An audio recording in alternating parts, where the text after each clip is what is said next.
North Korea has spent $24 million and 4 years building the 6,000 square meter, 35 meter high Angkor Panorama Museum in Siem Reap, Cambodia. The Angkor Museum shows Khmer warriors fighting using spears, swords, and large elephants. The 12th century Angkorian Empire built huge religious centers called temples. They are now UNESCO World Heritage Sites. The Cambodian government worked with North Korea's Mansudae art studio to build the museum and create paintings for it. The museum opened in December. Mansudae was created in 1959 to tell about North Korea and its ruling family. The stories are often untrue or highly exaggerated. The studio creates large projects.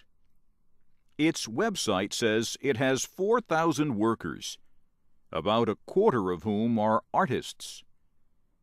It says its studio is 120,000 square meters large, about 80,000 of which are indoors.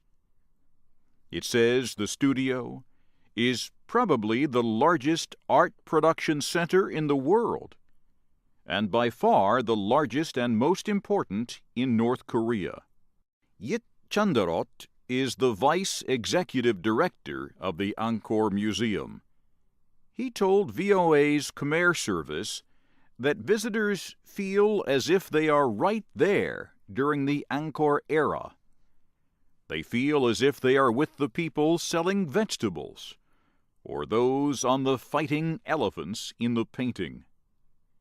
The museum has a 13-meter high, 123-meter long, 360-degree mural showing thousands of warriors and artisans at war and work during the 12th century. 63 North Korean painters worked on the mural for 2 years. It is so realistic that some visitors believe it is a picture rather than a painting. Kaiu Samun lives in Bante Myanche province in Cambodia. She says the mural is amazing. I can see everything. Just sitting here in one place, you can see everything. She went to the museum after visiting Angkor Wat and the Bayon Temple. She said the museum helps people understand the history of the temples. She said it is easier to visit the museum than some of the temples spread throughout the province. Chandaroat says people should visit the museum before they go to the nearby temples. He said the more than 40,000 images of ancient warriors, artisans, farmers, and animals help people understand the history of the temples and when they were built. Thai Norak Satya is the Secretary of State of Cambodia's Ministry of Culture and Fine Arts. He told VOA North Korea built the museum because of its relationship with the country's king. He said it is not designed to make money for North Korea. Let me tell you that the North Korean company completely abides by the technical condition and Khmer style of art.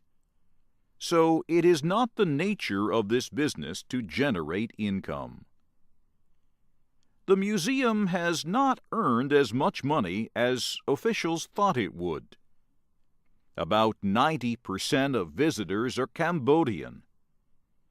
Foreign tourists bring valuable foreign currency to Siem Reap's economy, but many say they do not plan to visit the museum.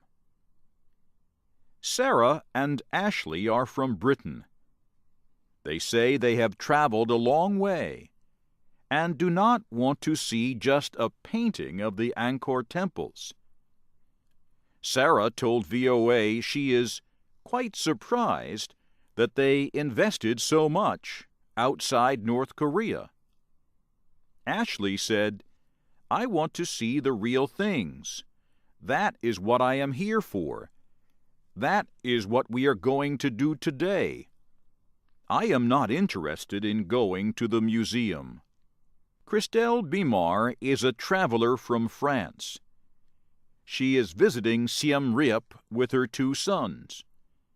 She did not know about the museum. "I am not aware of what's inside," she said. She was sitting in her chair in the shade of a palm tree in front of the Angkor temple. "But yes, I think Angkor and Siem Reap deserve to have many more museums," she said. Chandaroat says North Korea's decision to build the museum was an act of friendship. The agreement between the 2 countries says North Korea would be paid back the $24 million investment. The museum will then be fully owned by Cambodia under the agreement within 20 years.